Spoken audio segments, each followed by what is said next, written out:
جب انسان اپنے رب سے مانگتا ہے تو اس کا احسان مند ہوتا ہے، اس کے قریب آ جاتا ہے.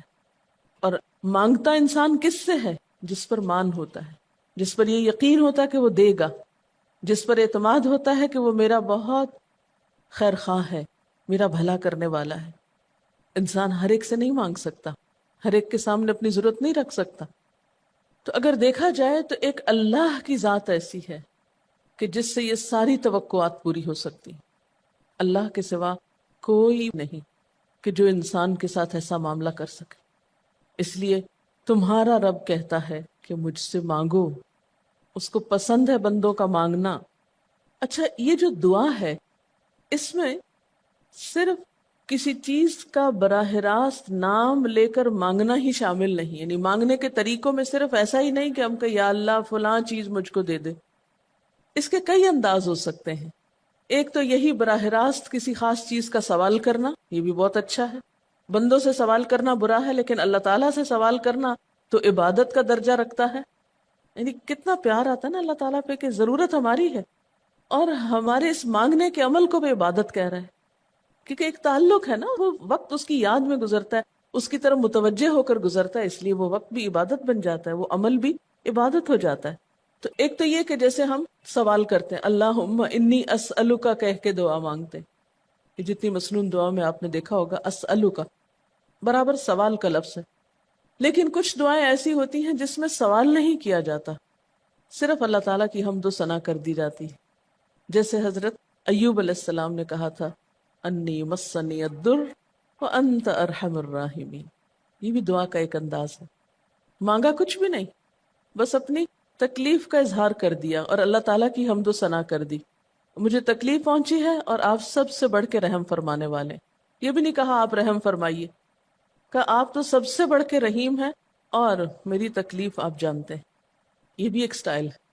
اسی طرح کوئی ذکر کر دینا، مثلا استغفار پڑھنا. اب استغفار پڑھنے والے کے لیے کتنی خوشخبریاں ہیں کہ اس کا ہر مسئلہ آسان ہو سکتا ہے اس کی وجہ سے. خیر اس میں تو بخشش کی طلب ہوتی ہے، ایک طلب کا انداز ہے، لیکن استغفار جو ہے وہ عام دعا سے ذرا مختلف ہے. اسی طرح درود شریف پڑھنا، اس میں اپنے لیے تو آپ کچھ بھی نہیں مانگ رہے ہوتے، نبی صلی اللہ علیہ وسلم کے لیے مانگ رہے ہیں. لیکن وہاں کیا ہو رہا ہے کہ جب آپ ان کے لیے رحمت کی دعا مانگتے ہیں اللہ تعالیٰ آپ پہ 10 رحمتیں فرماتے ہیں. یہ بھی ایک مانگنے کا انداز ہے. اب درود شریف پڑھنا جو ہے باعث برکت بھی ہے، عبادت بھی ہے، ذکر بھی ہے اور ایک طرح کی دعا بھی ہے. اسی طرح بعض اذکار کے آپ نے کتنے فائدے دیکھیں. صبح شام کی دعاؤں میں آپ دیکھیے آپ پڑھتے ہیں بسم اللہ الذی لا یضر مع اسمہ شیء فی الارض ولا فی السماء وهو السمیع العلیم. یہ صرف ذکر ہے، اس میں آپ مانگ تو کچھ نہیں رہے، لیکن کتنی فضیلت ہے اس کی کہ جو شخص یہ دعا پڑھے گا اس کو کوئی چیز نقصان نہیں دے گی. اس میں آپ یہ نہیں کہہ رہے کہ یا اللہ میں تجھ سے سوال کرتا ہوں کہ ہر نقصان دہ چیز کو مجھ سے دور کر دے، نہیں. پھر اسی طرح اللہ تعالیٰ کی حمد و ثنا کے جو کلمات ہیں، مثلا لا الہ الا اللہ وحدہ لا شریک لہ لہ الملک ولہ الحمد وہو علی کل شیء قدیر. عرفات کی حدیث میں آتا ہے کہ آپ نے فرمایا کہ عرفات میں میری دعا اور مجھ سے پہلے انبیاء کی دعا یہ کلمہ ہے، یہ لا الہ الا اللہ. اب اگر دیکھا جائے تو اس میں تو کوئی دعا کی بات نہیں، یہ تو صرف اللہ کا ذکر ہے. تو یہ بھی مانگنے کا ایک طریقہ ہے. ہم مانگے کچھ نہیں، بس صرف ذکر کرتے رہیں اس کا بیٹھ کے. اسی طرح آپ دیکھتے ہیں کہ طواف کے دوران آپ کیا پڑھتے تھے؟ سبحان اللہ والحمد للہ ولا الہ الا اللہ واللہ اکبر. اب یہ دعا تو نہیں، یہ تو ذکر ہے اللہ کا. تو اللہ تعالیٰ کا ذکر کرنا، اس کی کتاب کی تلاوت کرنا، اس کو پڑھنا، علم حاصل کرنا، یہ ایسے اعمال ہیں کہ جن میں مشغول ہو کر انسان کے لیے کائنات کی ہر چیز دعائیں کرنے لگتی. طالب علم کے لیے بہت سی مخلوق دعائیں کرتی. آپ مشغول ہو گئے کسی اور کام میں، خدمت خلق میں یا علم حاصل کرنے میں، اور اللہ تعالیٰ کی مخلوق شروع ہو گئی آپ کے لیے دعائیں کرنا. عرش والے فرشتے آپ کے لیے دعائیں کرنے لگتے ہیں اگر آپ ایمان لا کر اچھے کام شروع کر دیں. تو اللہ سے مانگنے کے مختلف انداز ہیں، ڈائریکٹ مانگنا بھی اور مختلف عبادات کرنا بھی. اسی طرح وَاسْتَعِینُوا بِالصَّبْرِ وَالصَّلَاةِ، مدد مانگو صبر اور نماز سے. ٹھیک ہے نماز میں انسان بہت سی دعائیں پڑھتا ہے، لیکن اگر مشکل وقت میں انسان صبر کے ساتھ نفل پڑھ کے اللہ تعالیٰ کا ذکر کرے اور اس کو سمجھ نہ بھی آئے کہ کیا دعا مانگو، کیونکہ بعض پریشانیاں ایسی ہوتی کہ انسان منہ سے کچھ نکال بھی نہیں سکتا، تو یہ نماز بھی کافی ہو جائے گی۔ وقال ربکم ادعونی، اور تمہارا رب کہتا ہے مجھے پکارو، اور پکارنے کے کئی انداز ہیں۔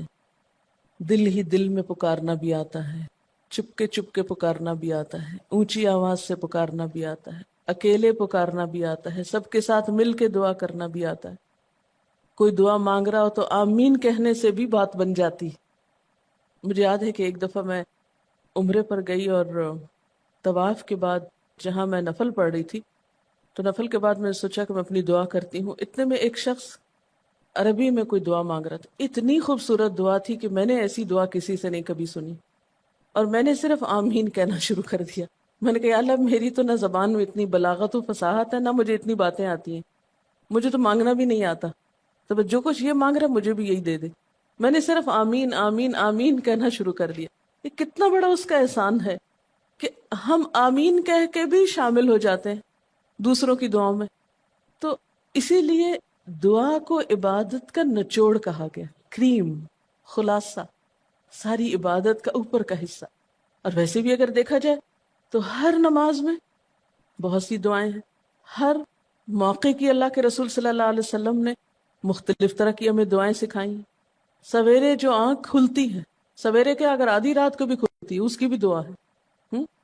اس وقت سے لے کر کوئی کام ایسا نہیں، دین کا یا دنیا کا، اچھا یا برا، جس کے لیے کوئی نہ کوئی دعا نہ موجود ہو۔ یعنی اتنا خوبصورت عمل ہے دعا مانگنا کہ جس کے لیے کسی خاص چیز کی قید بھی نہیں کہ کہیں بند کے بیٹھو تو ہی مانگو، کہیں پہنچو تو مانگو، نہیں، کہیں بھی مانگو، دن کو مانگو یا رات کو مانگو، کھڑے ہو کے مانگو یا بیٹھ کے مانگو، چلتے پھرتے مانگو یا چپ کے مانگو، منہ سے بولو بھی نہیں اور دل ہی دل میں مانگو تو بھی وہ سن لیتا ہے۔ کسی بھی طرح مانگ سکتے ہو، کہیں بھی مانگ سکتے، کچھ بھی مانگ سکتے ہو۔ اس لیے وقال ربکم ادعونی استجب لکم، تمہارا رب کہتا ہے مجھ سے مانگو، میں تمہاری دعا قبول کروں گا۔ اور آپ کو پتہ ہے کہ ربکم یہ صرف مسلمانوں کا رب نہیں، رب تو ساری مخلوق کا ہے، کافر کا رب بھی وہی ہے، خواہ وہ مانے یا نہ مانے۔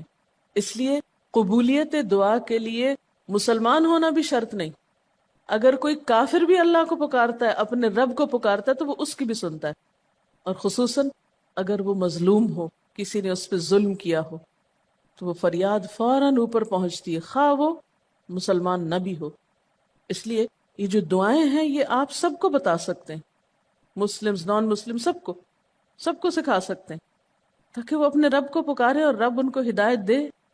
اور پھر آپ دیکھیں گے کہ دعا کے ذریعے جو اللہ تعالیٰ پر اعتماد بیٹھتا ہے، اور اگر وہ خصوصاً یہ کہ جلدی قبول ہو جائے، تو اس وقت جو ایک خصوصی شکر کی کیفیت آتی ہے۔ لیکن یہ کہ مایوس نہیں ہونا۔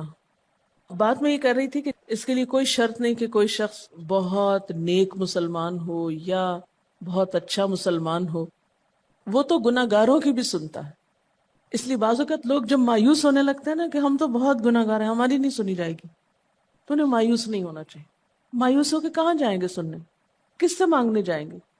ان کو بھی پکارنا چاہیے، خواہ کوئی کیسے بھی گناہ میں ڈوبا ہوا، کیسی بھی حالت میں ہو، اور اس کے لیے بھی مانگنا چاہیے۔ حتیٰ کہ کافر جب تک زندہ ہے، اس کی صحت کے لیے، اس کی ہدایت کے لیے، اس کی خیرخواہی بھلائی کے لیے بھی آپ خوب دعائیں مانگ سکتے ہیں۔ آپ صلی اللہ علیہ وسلم ابو جہل کے لیے بھی دعا کرتے تھے، یا حضرت عمر کے لیے کہتے تھے کہ ان دونوں میں سے کسی ایک کو تو ضروری ہدایت دے۔ تو دعا ہر حال میں فائدہ دیتی ہے، ان مصیبتوں میں بھی فائدہ دیتی ہے جو اتر چکی ہیں، ان میں بھی دیتی ہے جو نہیں اتری۔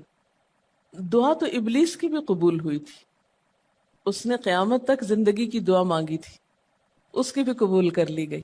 اس نے کہا تھا قال انظرنی الی یوم یبعثون، قیامت تک کے لیے مجھے مہلت دے کہ میں انسانوں کو بھٹکا سکوں۔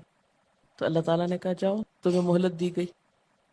اس لیے یہ خیال تو اپنے دل سے سب نکال دیں کہ ہماری دعا نہیں قبول ہوتی، سب کی ہو سکتی۔ شرط یہ ہے کہ آپ واقعی دعا مانگ رہے ہوں۔ ہاں، جو غافل دل سے مانگے اس کی نہیں قبول ہوتی، کیونکہ وہ مانگ نہیں رہا، وہ تو بس صرف ایک فرض پورا کر رہا ہے، وہ بظاہر دیکھنے میں مانگنے کا عمل نظر آ رہا ہے لیکن حقیقت میں مانگ نہیں رہا. تو حدیث میں آتا ہے کہ اللہ تعالیٰ غافل دل کی دعا نہیں قبول کرتا. بس کچھ ادب یہ ضرور سکھائے گئے کہ انسان قطع رحمی کی دعا نہ کرے، گناہ کی دعا نہ کرے، غلط کاموں کی دعا نہ کرے، اور پھر ساتھ یہ کہ دعا کرنے کے بعد مایوس نہ ہو، دعا میں جلد بازی نہ کرے، کیونکہ اللہ تعالیٰ نے قبولیت دعا کا وعدہ کر رکھا ہے. استجب لکم، میں قبول کروں گا تمہاری دعائیں. ہاں یہ ضرور ہے کہ قبولیت کی شکلیں مختلف ہوتی ہیں. بعض اوقات تو انسان کو بالکل وہی مل جاتا ہے جو وہ چاہتا ہے، بعض اوقات وہ نہیں ملتا جو وہ چاہتا ہے، بلکہ وہ دے دیا جاتا ہے جو اس کو زیادہ ضرورت ہوتا ہے. یعنی ہمارا تو علم اتنا محدود ہے نا، ہم ایک چیز مانگ رہے ہوتے ہیں جو ہمارے حق میں کوئی زیادہ اچھی نہیں ہوتی. اللہ تعالیٰ ہمارے لیے ہم سے بڑھ کر مہربان ہے، وہ ہمیں وہ نہیں دیتا بلکہ وہ دیتا ہے جو ہمیں اس سے زیادہ فائدہ دے سکتا ہے.